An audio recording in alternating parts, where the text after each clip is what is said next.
అదేవిధంగా మరో వార్త చూసినట్లయితే అడ్డగోలుగా పదోన్నతులు మున్సిపల్ నిబంధనలను బేఖాతరు అంటూ కూడా మనం చూస్తున్నాం. మున్సిపల్ శాఖలో జరుగుతున్న అవినీతిని కళ్ళగట్టే ప్రయత్నం అయితే చేసింది ఆంధ్రజ్యోతి.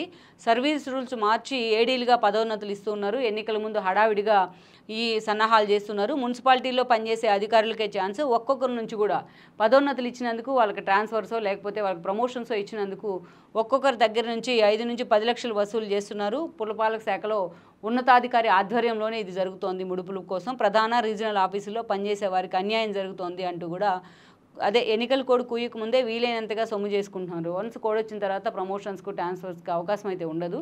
అందుకనే చాలా హడావిడిగా ప్రమోషన్స్ ట్రాన్స్ఫర్స్ చేసి అందిన కాడికి దోచుకునే ప్రయత్నం చేస్తున్నారు. లంచాలు మెక్కుతున్నారు అనే అంశాన్ని పదోన్నతులు మున్సిపల్ నిబంధనలు బేఖాతరు అంటూ కూడా అడ్డగోలుగా అనే అంశాన్ని ఆంధ్రజ్యోతి అక్రమాల జాతర జరుగుతోంది మున్సిపల్ శాఖ వేదికగా అనే అంశాన్ని ఈరోజు బ్యానర్ ఐటెంగా ప్రజెంట్ చేసే ప్రయత్నం అయితే చేసింది. ఈ వార్త